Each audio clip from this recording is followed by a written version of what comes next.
Shalom. Ah, hari ini kita sama-sama akan bahas tema yang sangat-sangat familiar buat kita semua. Judulnya anak yang hilang. Familiar gak? Tapi kita coba Tuhan tuntut kita supaya kita mengerti. Kita akan bahas dengan cara yang berbeda. Sesuatu yang berbeda. Sama-sama kita buka di Lukas 15 ayat 11 sampai dengan 32. Sekali lagi, semua kita udah familiar banget sama firman ini. Semua kita udah tahu lah.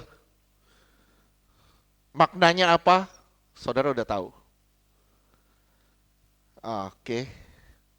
Sebelum dibuka, saya mau tanya dulu nih. Saya tanya dulu sama siapa ya? Ada yang mau jawab gak? Ada berapa anak yang hilang? 2. 1 atau 2? 2. 2 jawabannya apa? Kalau 2 siapa aja? Yang sulung hilangnya kemana? Nah, oke, ada 2 anak yang hilang. Yang bungsu hilang di negeri lain. Yang sulung hilang di rumah sendiri. Oke, sama-sama kita buka Lukas 15 ayat 11 sampai 32. Sekali lagi, kalau saudara perhatikan, yang hilang 2. Jangan ditambahin jadi 3. Jangan taruh nama kita sebagai anak yang hilang, jangan. 2 aja cukup. Ini sebagai suatu perumpamaan. Oke? Lukas 15 ayat 11. Yesus berkata lagi, ada seorang punya 2 anak laki-laki. Terus 12. Ayat 12. Kata yang bungsu kepada ayahnya, Bapak, berikanlah kepadaku bagian harta milik kita yang menjadi hakku. Lalu ayahnya membagi-bagikan harta kekayaan itu di antara mereka. Ya. Oke, yang sulung juga dapat nih di antara mereka. Terus 13. Ayat 13. Beberapa hari kemudian anak bungsu itu menjual seluruh bagian itu lalu pergi ke negeri yang jauh. Yang Di, bungsu jual. Terus di sana ia memboroskan harta miliknya itu dengan hidup berfoya-foya. Terus 14. Ayat 14. Setelah dihabiskannya semuanya, timbullah bencana kelaparan di dalam negeri itu dan ia pun mulai melarat. Iya. Ya, dia mulai melarat. 15. Ayat 15. Lalu ia pergi dan bekerja pada seorang majikan di negeri itu. Orang itu menyuruhnya ke ladang untuk menjaga babinya. Iya, jaga babi. Terus 16. Ayat 16. Lalu ia ingin mengisi perutnya dengan ampas yang menjadi makanan babi itu, tetapi tidak seorang pun yang memberikannya kepadanya. 17. Ayat 17. Lalu ia menyadari keadaannya, katanya, betapa banyaknya orang upahan Bapakku yang berlimpah-limpah makanannya, tetapi aku di sini mati kelaparan. 18. Ayat 18. Aku akan bangkit dan pergi kepada Bapakku dan berkata kepadanya, Bapa, aku telah berdosa terhadap sorga dan terhadap Bapa. Iya, ini penyesalan. Terus 19. Ayat 19. Aku tidak layak lagi disebutkan anak Bapa. Jadikanlah aku sebagai salah seorang upahan Bapa. Iya, 20. Ayat 20. Maka bangkitlah ia dan pergi kepada bapaknya. Ketika ia masih jauh, ayahnya telah melihatnya. Lalu tergeraklah hatinya oleh belas kasihan. Ayahnya itu berlari mendapatkan dia, lalu merangkul dan mencium dia. 21. Ayat 21. Kata anak itu kepadanya, Bapa, aku telah berdosa terhadap sorga dan terhadap Bapa. Aku tidak layak lagi disebutkan anak Bapa. 22. Ayat 22. Tetapi ayah itu berkata kepada hamba-hambanya, lekaslah bawa kemari jubah yang terbaik, pakaikanlah itu kepadanya, dan kenakanlah cincin pada jarinya, dan sepatu pada kakinya. Iya, 23. Ayat 23. Dan ambillah anak lembu tambun itu, Sembelihlah dia dan marilah kita makan dan bersuka cita. Terus Ayat 24. Sebab anakku ini telah mati dan menjadi hidup kembali. Ia telah hilang dan didapat kembali. Maka mulailah mereka bersukaria. iya, lihat, ini kunci dari tema ini juga, salah satu kunci dari tema ini, 25. Ayat 25. Tetapi anaknya yang sulung berada Tadi di yang ladang. terhilang di luar, sekarang yang terhilang di dalam.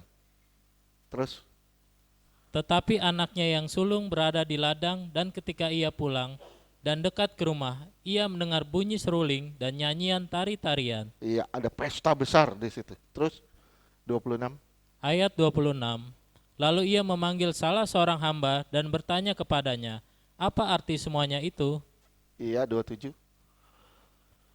Ayat 27. Jawab hamba itu, adikmu telah kembali dan ayahmu telah menyembelih anak lembu tambun, karena ia mendapatnya kembali dengan sehat. Iya, 28. Ayat 28. Maka marahlah anak sulung itu dan ia tidak mau masuk.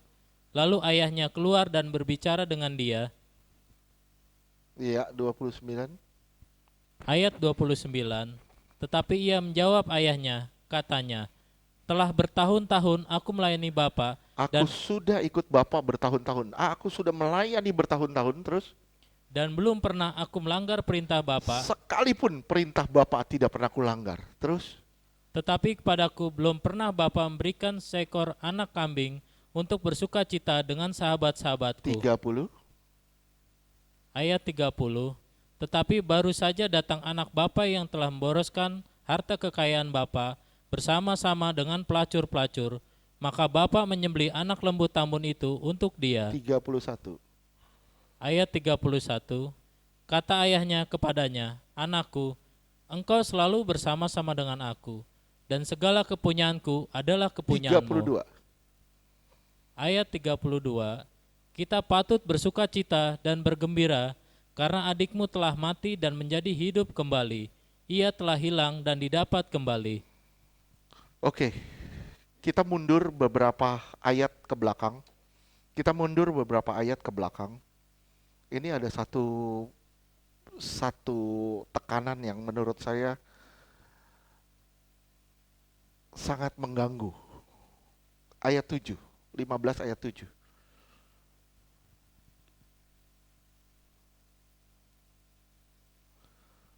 Mengganggu dalam arti tanda kutip ya. Ya, Lukas 15 ayat 7.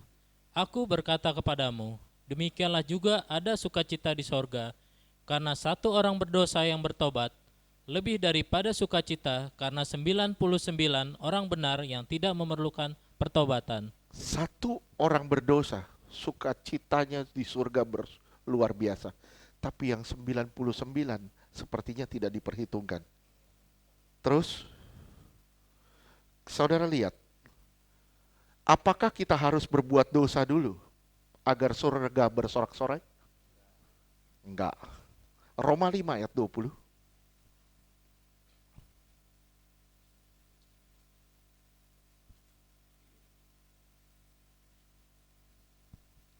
Roma 5 ayat 20. Tetapi hukum Taurat ditambahkan supaya pelanggaran menjadi semakin banyak, dan di Hukum mana Taurat dosa disingkap, dosa akan semakin tampak. Semakin hukum Taurat disingkap, dosa akan semakin tampak. Terus, dan di mana dosa bertambah banyak, di situ kasih karunia menjadi berlimpah-limpah. iya, Tuhan memberi saudara dan saya kasih karunia-Nya. Kasih karunia memampukan saudara untuk berkata tidak pada dosa. Kasih karunia memampukan saudara untuk hidup kudus. Roma 6 ayat 1 dan 2.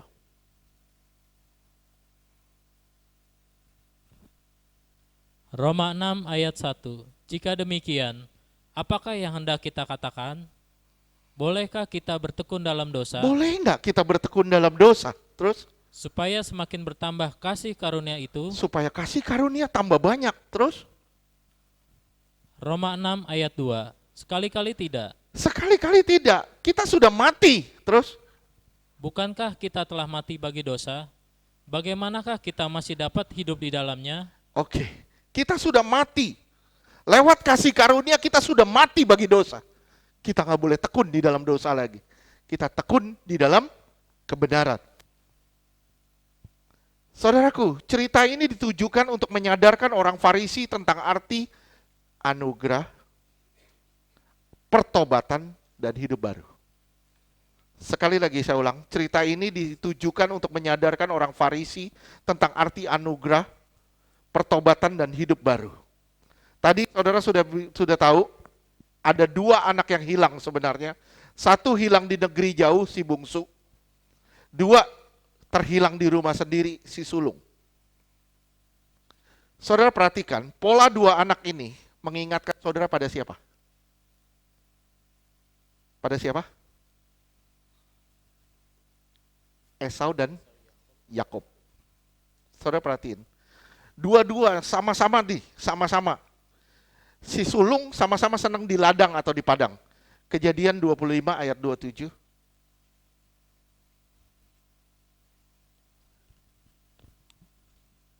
Ada kesetaraan, ada kesejajaran. Terus Tuhan lagi mengingatkan kepada orang Farisi tentang perjanjian lama. Yaitu kisah Yakub dan Esau. Terus Kejadian 25 ayat 27. Lalu bertambah besarlah kedua anak itu.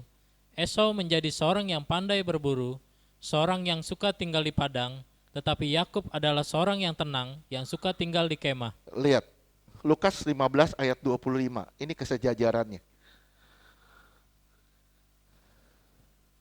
Lukas 15 ayat 25. Tetapi anaknya yang sulung berada di ladang. Di ladang. Sama-sama suka bekerja. Yakub pergi ke negeri yang jauh dan diperlakukan buruk, mengalami kecurangan di sana. Sama gak dengan si bungsu? Sama. Yakub ambil alih kedudukan Esau, kakaknya, dan dia mendapat hak kesulungan. Begitu juga dengan si bungsu. Oke. Hak kesulungan, saya tekankan sama saudara, hak kesulungan itu soal apa? Soal apa? Soal berkat, materi?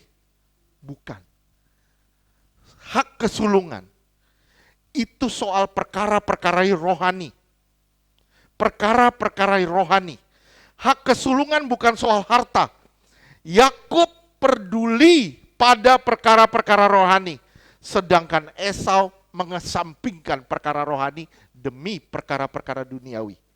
Roma 9 ayat 13.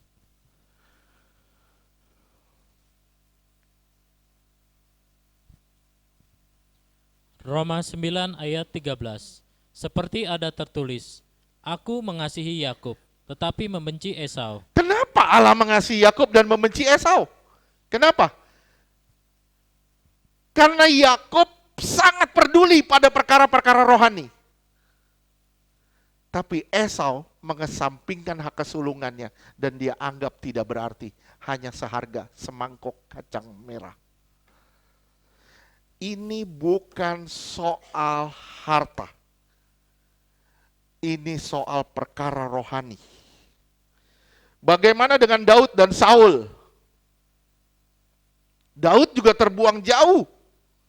Dia gantikan juga posisi Saul. Ini kesetaraan. Tuhan lagi narik orang-orang Yahudi, orang-orang Farisi kepada perjanjian lama untuk diingatkan soal Yakub dan Esau, Daud dan Saul.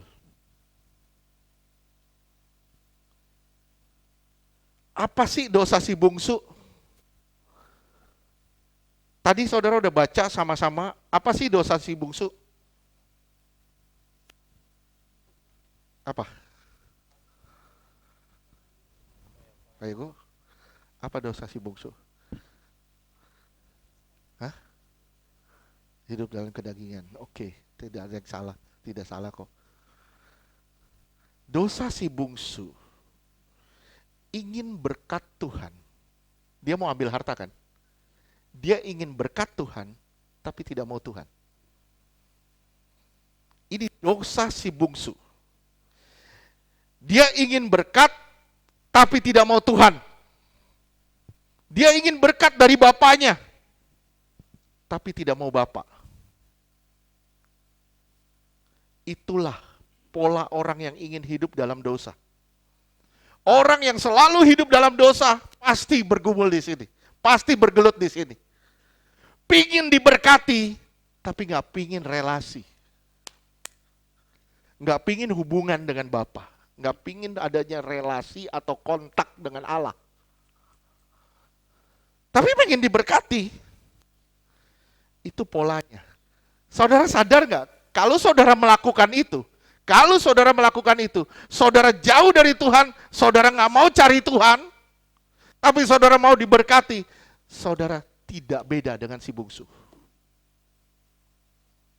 Sampai sini ngerti? Ini jeritan orang berdosa. Hidup enak, tapi nggak mau Tuhan. Hidup suka-suka tanpa Tuhan. Ini jeritan orang berdosa. Hidup sebebas-bebasnya, ikuti keinginan untuk berbuat dosa. Tapi sorry, saya tidak mau dekat-dekat sama Tuhan. Maaf ya, si bungsu telah membunuh Tuhan di pikirannya. Saya ulang, si bungsu telah membunuh Tuhan di pikirannya. Bagaimana dengan kita? Bagaimana dengan kita? Si bungsu pergi, rela hati sejauh-jauhnya, putus hubungan dengan bapaknya. Jadi saya bilang sama saudara, apa definisi dosa? Apa definisi dosa? Definisi dosa adalah putus hubungan dengan Bapa sebagai Allah. Sekali lagi saya ulang, tolong simak baik-baik. Definisi dosa adalah putus hubungan antara pendosa dengan Allah Bapanya. Itu definisi dosa. Sekarang saudara perhatikan, Adam diusir keluar dari Taman Eden. Dosa membuat kita terbuang dari hadirat Allah. Sadar nggak sih sampai di sini? Dosa membuat kita malas sama perkara-perkara rohani. Betul nggak? Betul nggak? Semakin banyak dosa bertambah-tambah, semakin malas sama yang rohani. Betul? Amin? Kita kayak Esau gak? Kayak Esau gak? Semakin bertambahnya dosa, semakin berkurangnya keinginan akan yang rohani. Kita tidak jauh beda dengan si Esau.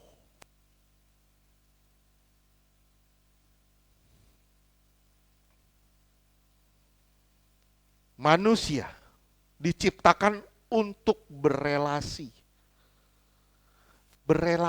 berhubungan dengan Allah. Lihat ya, simak ya. Si A pacaran dengan si B. Pacaran bisa putus. Bisa. Hubungan bapak sama anak bisa putus gak? Oke, simak ya. Secara de facto tidak bisa. Kenapa?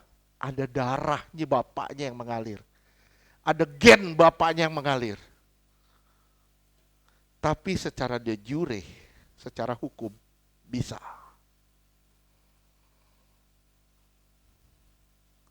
Si bungsu kepingin harta ayah, tapi tidak mau ayahnya. Paham gak? Ini dosa. Saya kepingin harta bapaknya gue. Bapak gue banyak harta, gue pengen hartanya. Sorry, tapi gue gak mau hubungan sama bapaknya. Ini kejahatan. Si bungsu pengen harta ayah, tapi nggak ingin ayah. Dia tempatkan harta kenikmatan di atas relasi dengan Allah.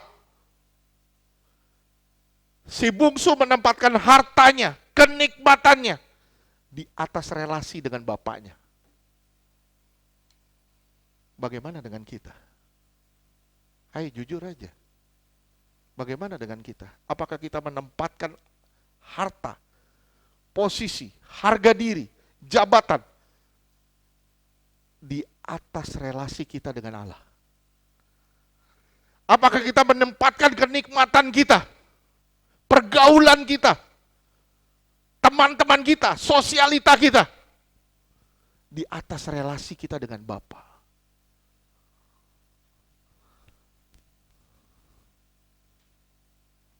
Kita cari uang, gak peduli anak, tidak pusing relasi sama sekali. Sama gak? Kita gak pusing dengan yang namanya pelayanan, kita gak pusing dengan yang namanya hubungan dengan Allah. Yang penting duit, duit, duit, duit, duit. Sama gak kita dengan si bungsu?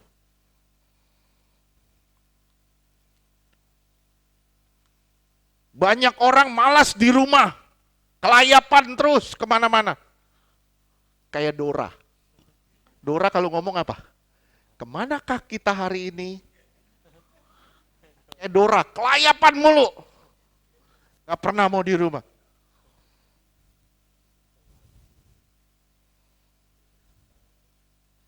Apa bedanya kita dengan si bungsu? Kita gak pusing dengan hubungan dengan Allah. Demi uang, kita sakitin teman-teman kita, bahkan family kita, saudara-saudara kita. Demi uang, kita jadi malas doa, malas ibadah. Gue malas ibadah. Kenapa? Di sana lebih menjanjikan, uangnya banyak. Gue malas ibadah, pekerjaan lebih enak. Karena uang, kita jadi malas ibadah.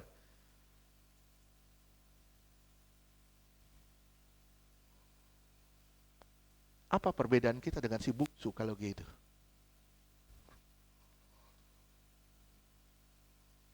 Saya tanya sama saudara, ada nggak pola ini di dalam hidup kita? Ada nggak pola-pola seperti ini di dalam hidup kita? Kita senang pegang HP, kita main HP daripada berkomunikasi dengan Allah. Ada nggak pola ini di dalam hidup kita? Kalau ada, apa bedanya kita dengan si bungsu?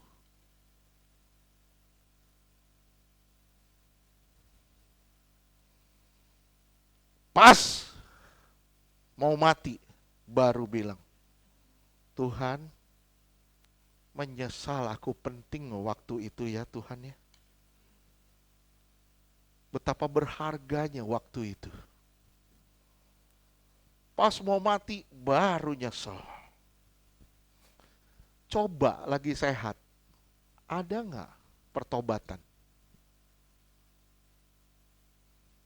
Sorry, maaf ya saya bilang ya. Kadang-kadang pertobatan itu banyak terjadi di ranjang orang sakit. Ketika dokter memvonis umurnya tinggal sekian lagi, itu baru jeritan keluar. Tuhan ampuni aku orang berdosa ini. Saya cuma bilang, betapa berharganya waktu yang Tuhan beri saat ini. Kita kembali ke ayat 13. Lukas 15 ayatnya ke-13.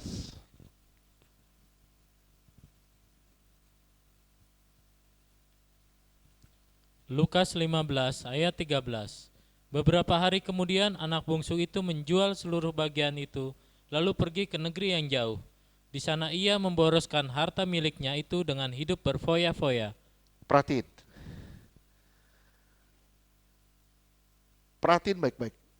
Dia menjual harta miliknya, seluruh bagiannya, dia jual. Dulu harta itu dalam bentuk apa? Ternak dan tanah, emas. Mas Yono.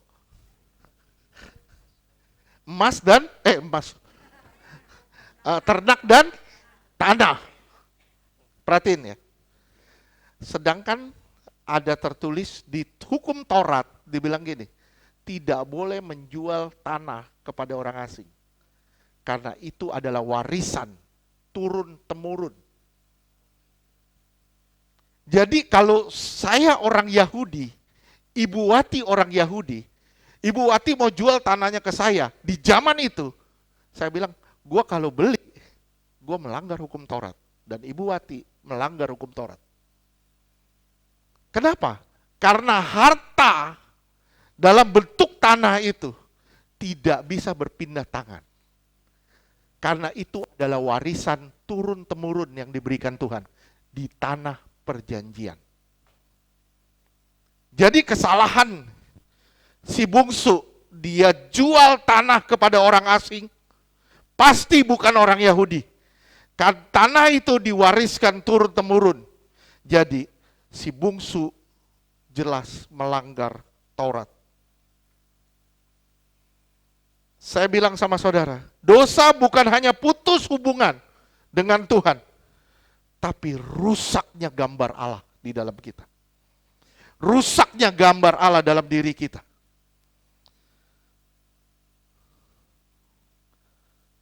Terus ayat 14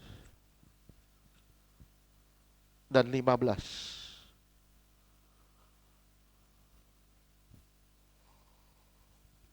Ya, dia mulai foya-foya, 14. Lukas 15 ayat 14. Setelah dihabiskannya semuanya, timbullah bencana kelaparan di dalam negeri itu, dan ia pun mulai melarat. 15. Lukas 15 ayat 15. Lalu ia pergi dan bekerja pada seorang majikan di negeri itu. Orang itu menyuruhnya ke ladang untuk menjaga babinya. 16. Lukas 15 ayat 16. Lalu ia ingin mengisi perutnya dengan ampas yang menjadi... Ingin mengisi perutnya dengan ampas babi. Artinya bukan makan babi, tapi makan sama babi.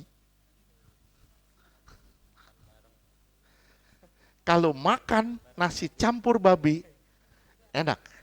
Tapi makan sama babi, makanan babi, apa enaknya? Sorry, maaf. Tuhan lagi menggambarkan sesuatu di sini. Manusia berdosa, turun level sama dengan binatang. Saya ulang sekali lagi, Tuhan lagi gambarin di sini.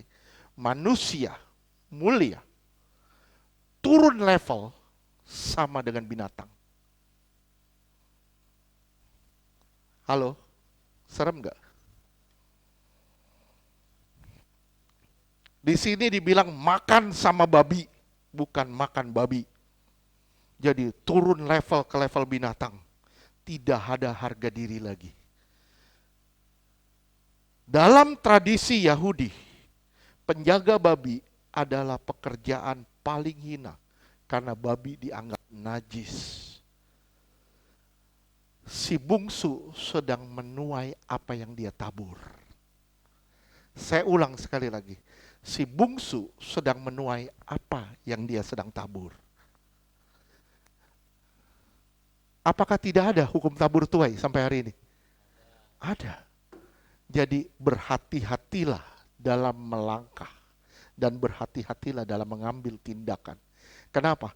Karena apa yang kamu tabur pasti akan kamu tuai. Nggak mungkin dah.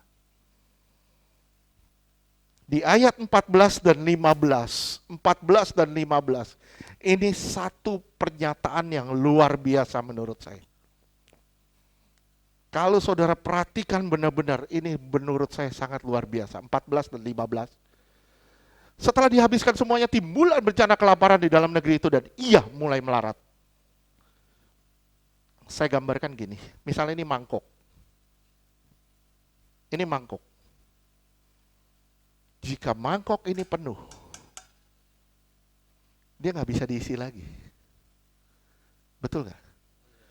Tuhan izinkan semuanya diambil. Dirampas semuanya, sampai mangkok ini kosong. Faham nggak? Faham? Setelah mangkok ini kosong, baru Tuhan bisa isi dengan kasih. Halo? Saya ulang, ini mangkok penuh. Tuhan nggak bisa isi di sini. Kenapa? Lu masih punya uang, lu masih punya kekuatan, lu masih punya ini, masih punya itu. Lu nggak bertobat, Tuhan ambil semuanya. Tujuannya apa? Supaya aku bisa isi dengan yang namanya kasih.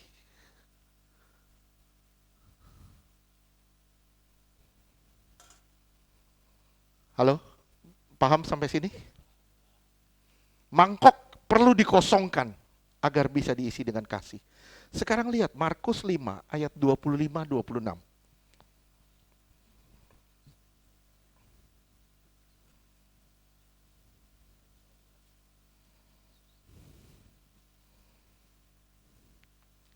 Sampai sini bisa memahami nggak apa yang dibicarakan? Bisa? Makanya saya bilang mungkin ini agak berbeda dengan apa yang ditapaparkan tentang anak yang hilang. Markus 5 ayat 25. Adalah di situ seorang perempuan yang sudah 12 tahun lamanya 12 tahun pendarahan. Bayangin ya. Orang seminggu pendarahan aja udah lemes. Dia 12 tahun pendarahan. Bayangin berapa pabrik pembalut udah habis sama dia. 12 tahun loh. Terus Markus 5 ayat 26. Ia telah berulang-ulang diobati oleh berbagai tabib, sehingga telah dihabiskannya semua yang ada padanya. Namun sama sekali tidak ada faedahnya, malah sebaliknya, keadaannya semakin memburuk. penuh. Masih pegang harta. Tuhan bilang, enggak bisa gua bentuk dia. Harus dikosongin dulu. Habisin semuanya. Baru Tuhan bilang, aku baru bisa masuk ke sana dan isi dia dengan kasih. Faham? Faham? Sekarang lihat ayat 17.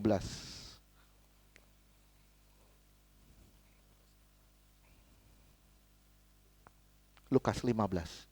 Iya, bingung ya, loncat-loncat ya. Enggak apa-apa deh. Lukas 15 ayat 17. Lalu ia menyadari keadaannya, katanya, betapa banyaknya orang upahan Bapakku yang berlimpah-limpah makanannya, tetapi aku di sini mati kelaparan. Oke. Dia nyadari. Bertobat tak? Bertobat? Belum. Saya berani ngomong belum. Kenapa? Dia baru sadar karena dia butuh makanan. Dia baru sadar karena dia butuh makanan. Yang dia butuhkan makanan, bukan bapaknya. Saudara baca apa? Benar-benar perhatiin. Berapa banyak orang upahan Bapakku berlimpah-limpah makanannya, tapi aku di sini mati kelaparan. Yang dia butuhkan bukan relasi dengan bapaknya. Yang dia butuhkan adalah makanannya. Dia nyesal, dia menyesal, tapi belum bertobat. Apakah penyesalan sama dengan pertobatan? Saya tanya sama saudara, apakah penyesalan itu sama dengan pertobatan? Tidak. Tidak. Saya nyesel telah melakukan itu. Tapi besok saya bikin lagi. Itu penyesalan, bukan pertobatan. Kalau pertobatan gini, gua nyesel bikin itu dan gua nggak mau melakukan lagi. Bertobat itu artinya berbalik arah. Balik arah, bukan jalan searah. Penyesalan dan pertobatan itu berbeda. Tobat itu balik arah. Nyesel belum tentu bertobat. Saudara bisa lihat di sini, saudara bisa melihat di sini jelas-jelas dibilang, aku mati kelaparan. Yang dia butuhkan bukan relasi. Dia belum bertobat, dia cuma nyesel. Kenapa gua harus pergi?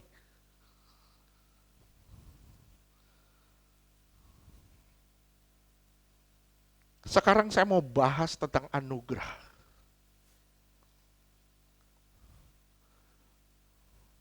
Saudaraku, anugerah itu bukan dari perbuatan baik kita, tapi karena kasih Allah. Coba kita sama-sama lihat, kita balik ke perjanjian lama. Kisah Yakub dan Esau. Kejadian 32 ayat 11 sampai 18 dan 20.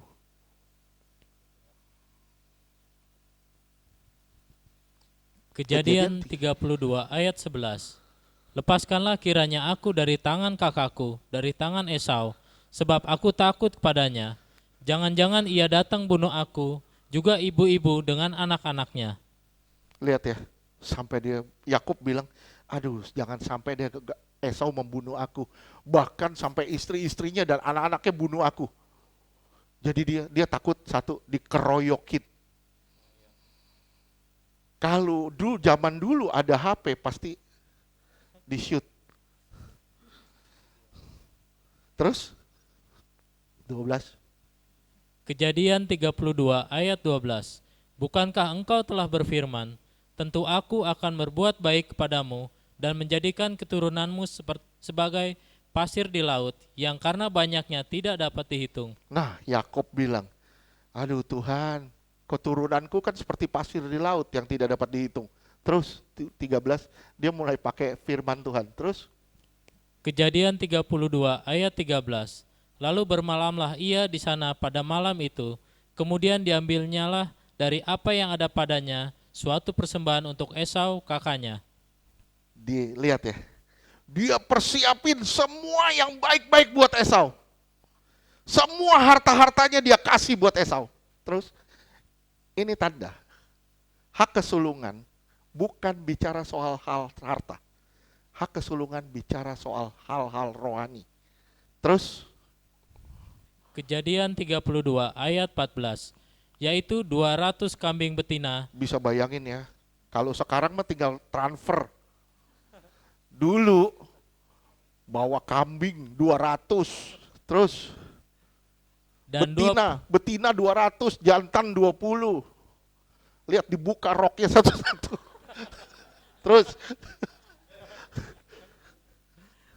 dan 20 kambing jantan, 200 domba betina, dan 20 domba jantan. 15. Ayat 15, 30 unta yang sedang menyusui beserta anak-anaknya, 40 lembu betina, Lihat unta lagi ngusuk juga dibawa. Terus 40 lembu betina dan 10 lembu jantan, 20 keledai betina dan 10 keledai jantan. ya 16.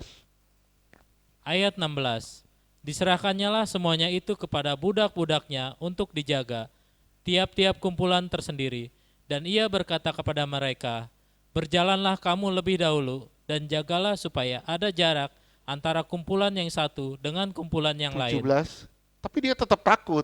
Dia bawa harta nih buat nyogok Esau. Kalau Esau bisa berbaikan dengan dia dan dia tidak dibunuh. 17. Ayat 17, diperintahkannyalah kepada yang paling di muka, apabila Esau, kakakku, bertemu dengan engkau dan bertanya kepadamu, siapakah tuanmu, dan kemanakah engkau pergi, dan milik siapakah ternak yang di depanmu itu? 18. Ayat 18, jawablah, milik hambamu Yakub. Inilah persembahan yang dikirim kepada tuanku Esau, dan Yakub sendiri pun ada di belakang kami. 20. 20 langsung, ya. Kejadian 32 ayat 20. Dan kamu harus mengatakan juga, hambamu Yakub sendiri ada di belakang kami. Sebab pikir Yakub, baiklah aku mendamaikan hatinya dengan persembahan yang diantarkan lebih dahulu.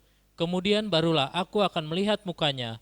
Mungkin ia akan menerima aku dengan baik. Sekarang lihat Kejadian 33 ayat 3 dan 4.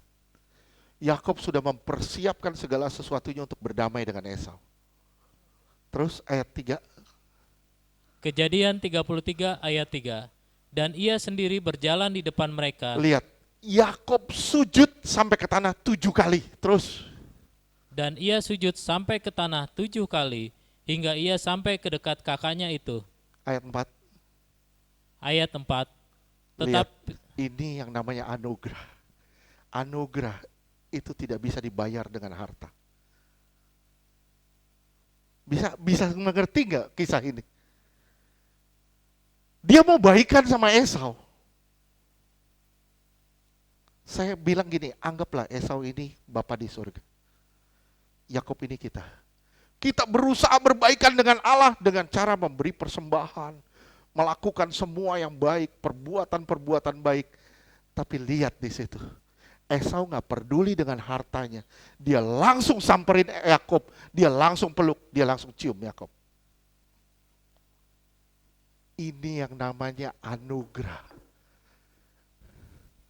Anugerah tidak berdasarkan apa yang kita buat, tapi apa yang Yesus telah buat di atas kayu salib.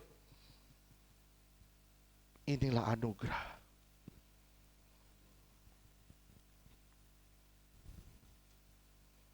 Saya belum cerita sama istri saya, tapi saya ada mengalami sesuatu kemarin.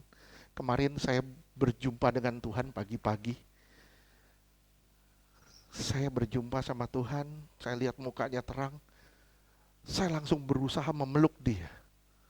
Saya bilang, Tuhan, saya kotor. Saya kotor. Tuhan bilang gini, jelas Tuhan bilang gini. Aku tidak lihat betapa kotornya kamu. Yang aku lihat betapa berharganya kamu.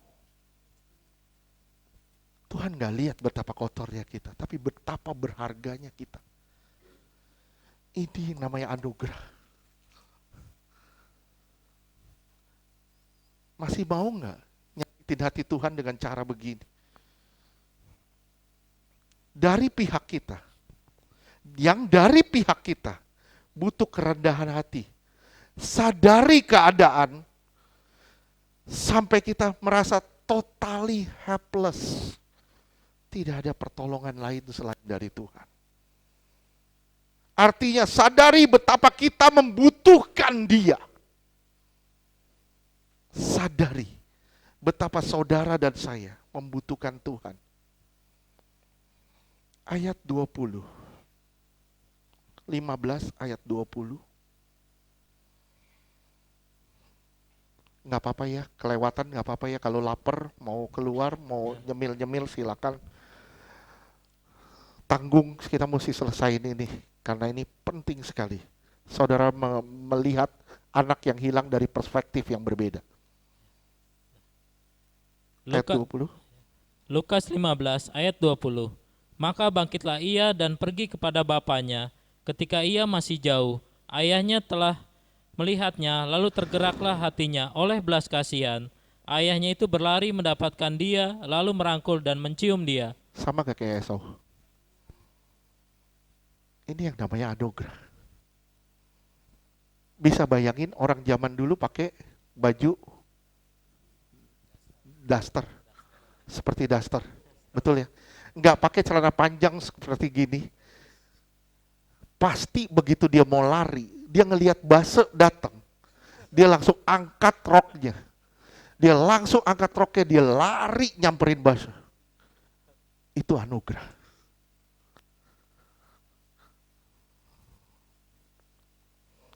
Angkat jubah itu berarti mempermalukan diri sendiri. Seorang tuan itu biasa jalan begini.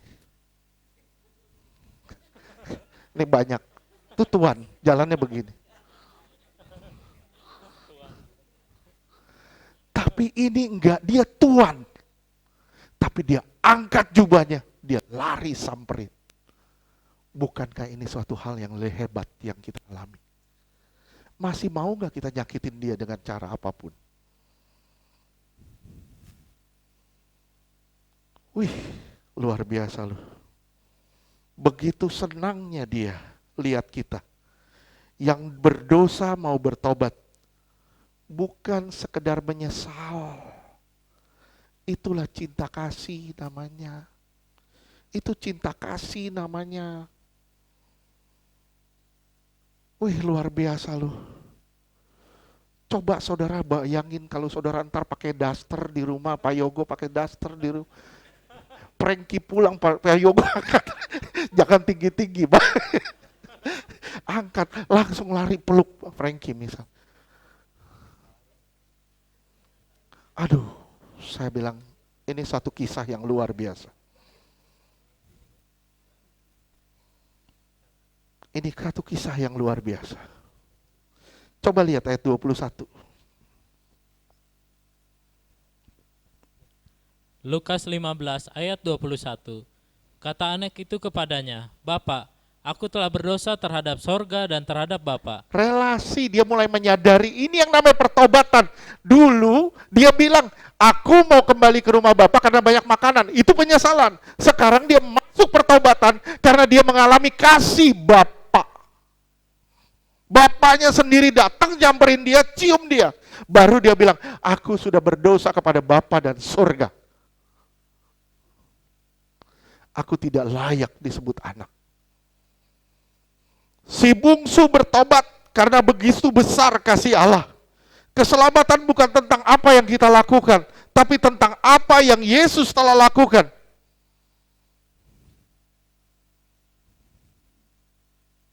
Si bungsu menyadari dia nggak bisa membayar balik semua yang telah diberikan oleh Bapaknya.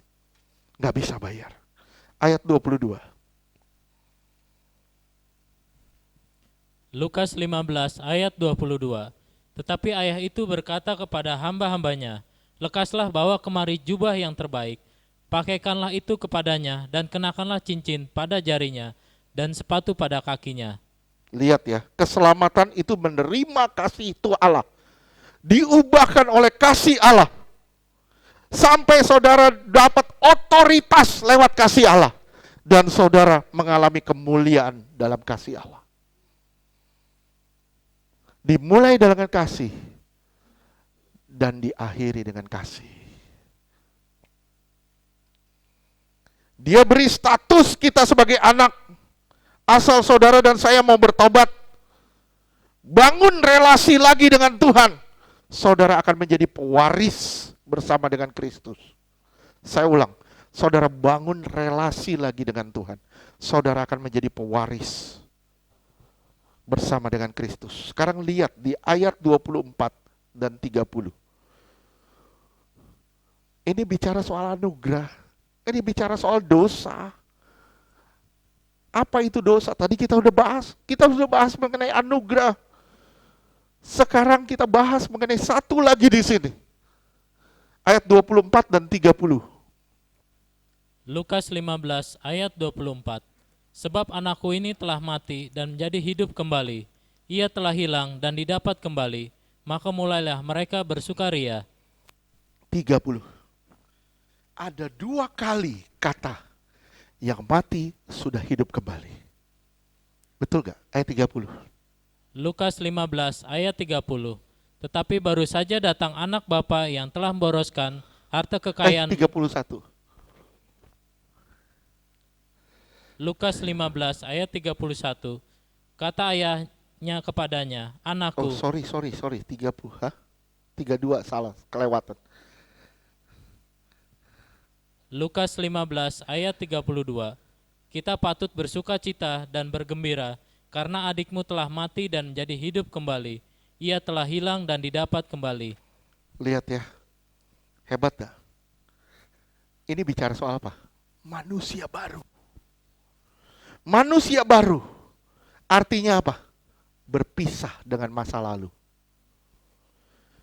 Jadi bertobat berarti tinggalin manusia lama, kenakan cara hidup yang baru, berelasilah dengan Allah. Itulah manusia baru. Ayat 23 dan 24 diulang kembali. Ada pesta pora di sini. 24, langsung aja ke 23, 24 sampai 28 kita ulang lagi, baca lagi. Lukas 15 ayat 23. Dan ambillah anak lembu tambun itu, sembelihlah dia, dan marilah kita makan dan bersuka cita. Terus? Ayat 24. Sebab anakku ini telah mati dan menjadi hidup kembali. Ia telah hilang dan didapat kembali. Maka mulailah mereka bersukaria. Iya, 25. Ayat 25. Tetapi anaknya yang sulung berada di ladang, dan ketika ia pulang dan dekat ke rumah, ia mendengar bunyi seruling dan nyanyian tari-tarian. Iya. Terus? Ayat 27. 27. Ayat 27, jawab hamba itu, adikmu telah kembali dan ayahmu telah menyembelih anak lembu tambun, karena ia mendapatkannya kembali dengan sehat. 28. Ayat 28, maka marahlah anak sulung itu, dan ia tidak mau masuk. Lalu ayahnya keluar dan berbicara dengan dia. 29. Ayat 29, tetapi ia menjawab ayahnya, katanya, telah bertahun-tahun aku melayani Bapa, dan belum pernah aku melanggar perintah Bapa, tetapi kepadaku belum pernah Bapa memberikan seekor anak kambing untuk bersuka cita dengan sahabat-sahabatku. Lihat, dia tidak pernah langgar perintah bapaknya. Betul? Tapi apa yang dia langgar di sini? Yang dia langgar adalah keinginan bapaknya. Betul gak sih?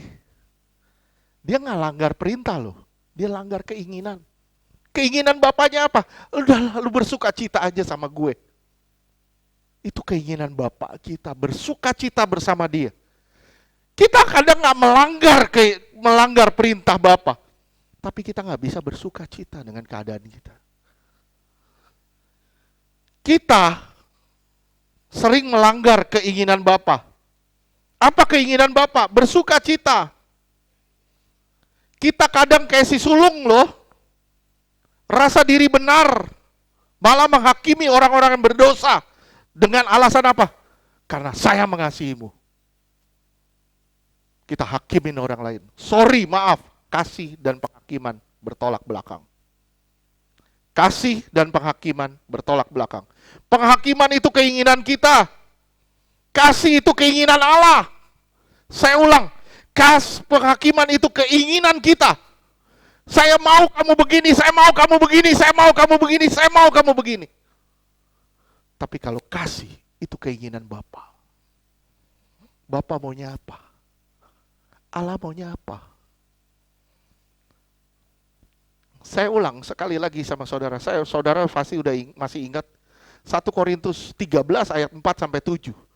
Itu ayat 4 dan 6 itu bicara soal perasaan. Oke, masih ingat? Ayat 5 dan 7 itu bicara soal tindakan. Jadi kasih itu bicara soal perasaan dan juga tindakan. Kasih itu bicara soal perasaan dan tindakan. Kalau kasih itu bicara soal perasaan aja, kasih nol. Gak ada artinya. Kasihan banget sih Bu Ati. Tapi saya gak bikin apa-apa. Nol. Firman Tuhan bilang kalau kamu punya harta dan kamu ngelihat orang susah, kenapa kamu gak tolong dia? Kasih itu bicara soal perasaan dan tindakan. Perempuan banyak main di perasaan. Puji Tuhan, perempuan juga banyak bertindak. Laki-laki kurang perasaan, tapi main di pikiran. Dan saya harap semua laki-laki di sini punya perasaan dan juga punya tindakan. Ya, saya selalu bilang sama teman-teman, lihat dah kalau perempuan mainnya perasaan. Kalau chatting sama temen sama orang-orang kenalannya pakai gambar peluk, emoji peluk, hati-hati. Betul ya? Ya. Coba lihat Ari kalau chatting sama Pak Efrem misalnya, pakai emoji hati, peluk, cium. Ih, serem.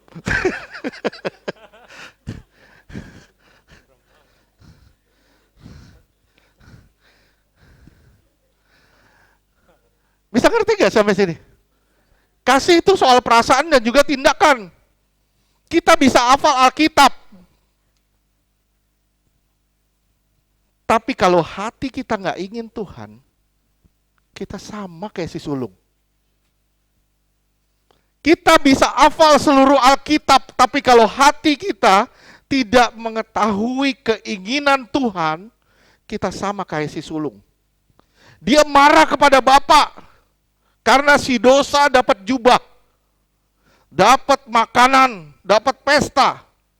Semua yang dia ingin dirampas sama si bungsu. Banyak orang Kristen bilang, saya sudah melayani loh. Saya sudah melayani, saya sudah memberi persembahan, saya sudah melakukan ini, itu. Kenapa saya tidak mengalami kesembuhan? Kenapa saya tidak diberkati? Kenapa? Apa bedanya engkau dengan si sulung? Gua gak pernah langgar perintah Bapak, gua selalu melakukan apa yang Bapak mau. Tapi kenapa gua gak dapat seperti orang lain? Kita gak beda sama si sulung. Sorry, maaf saya bilang ya. Semua dosa si sulung, dosa si bungsu, kita habek semuanya.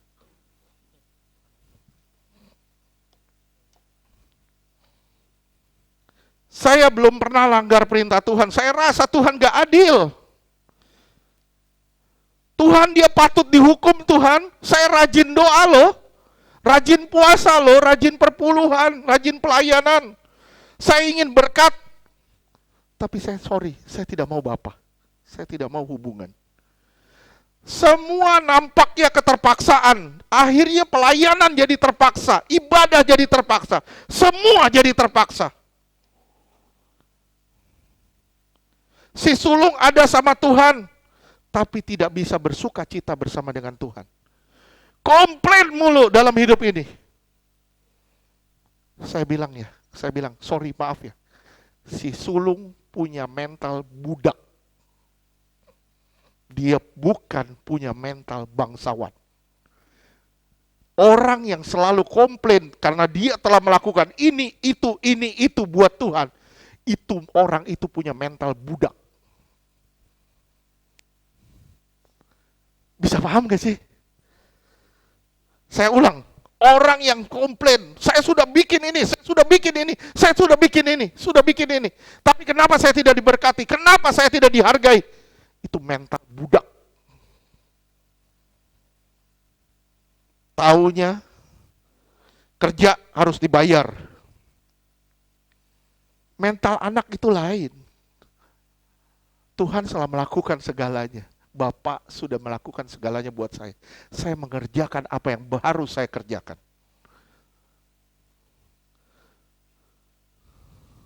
Saya melakukannya bukan karena duitnya, bukan karena dompetnya, tapi karena kasihnya. Sekali lagi saya bilang, si sulung terhilang di rumah sendiri.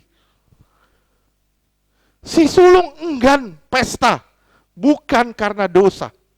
Saya ulang, saya harap saudara bisa ngerti. Si sulung terhilang di rumah sendiri. Dia gak mau ikut pesta. Bukan karena dosanya, tapi karena kebaikannya. Karena dia merasa dirinya baik, tapi gak dihargai. Kekristenan tidak menjadikan kau orang baik, tapi menjadikan kau orang benar. Ini hebatnya. Si bungsu buang bapak dari hati, tapi kembali. Si sulung buang bapak dari hati, tapi tidak sadar. Sekali lagi, si bungsu buang bapak dari hati, tapi dia sadar dan kembali. Tapi si sulung buang bapak dari hatinya, tapi dia nggak sadar.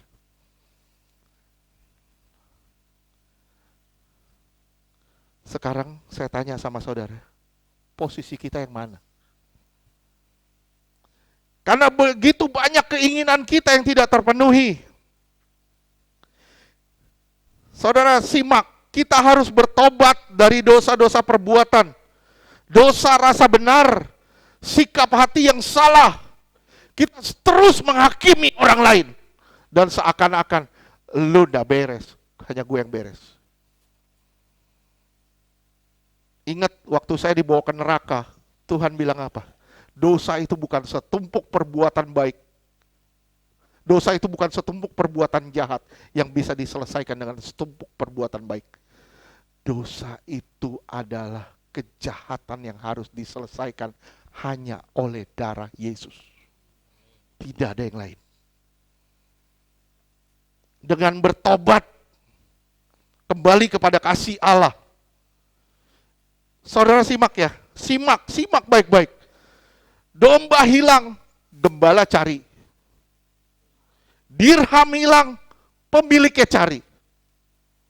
Kalau Tuhan hari ini bicara sama saudara, si bungsu hilang, kamu cari gak?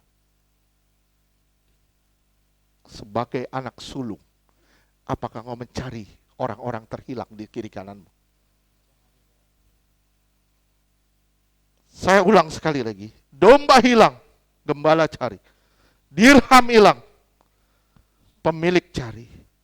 Banyak orang terhilang di kiri kanan kita. Apakah kita sebagai anak sulung cari?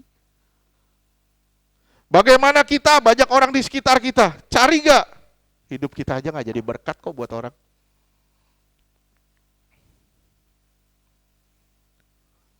Beruntung loh, saudara dan saya, kita punya kakak sulung, namanya Yesus Kristus. Coba lihat Roma 8 ayat 29.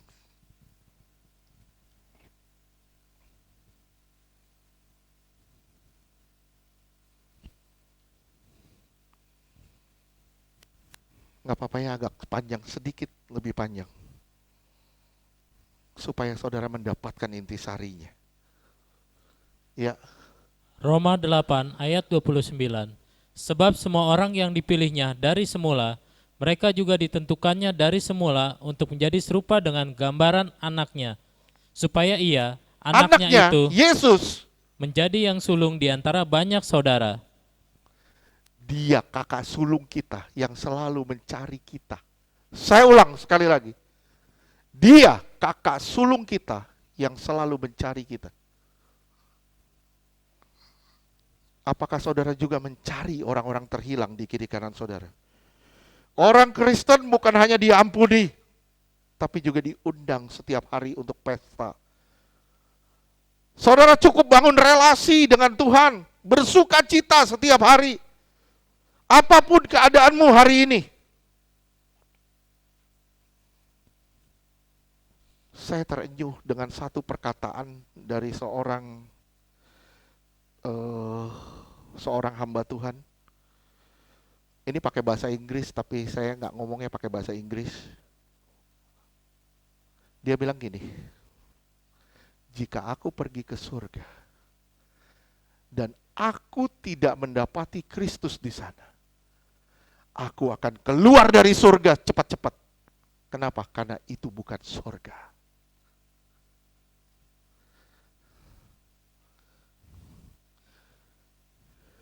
Dia bilang, surga tanpa Kristus, itulah neraka.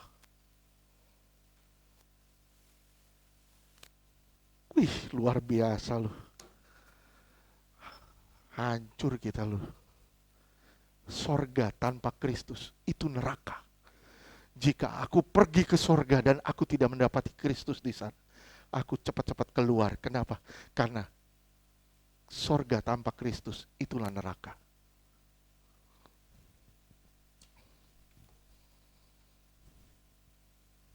Saudara simak baik-baik. Injil jadi kabar baik. Karena Injil akan membawa saudara dan saya kepada Bapa, kepada Tuhan sebagai harta dan kepuasan sesungguhnya. Injil akan membawa saudara dan saya pada Bapa untuk membangun relasi. Saudara akan mengalami anugerah demi anugerah setiap hari. Amin. Tuhan berkati. Jujur, saya bilang, saya berharap saudara bisa memahami apa yang dibahas ini. Memahami gak? Ayo sama-sama. Sama-sama kita bangun relasi dengan Allah. Dan kita lihat gimana cara Tuhan bekerja dalam hidup kita. Amin. Jangan jadi seperti anak bungsu yang buang bapaknya. Juga jangan seperti anak sulung yang buang bapaknya tapi gak sadar.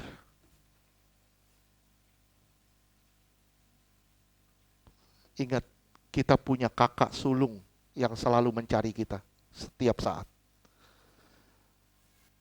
Kita ngaco, dia colek, balik nak, balik.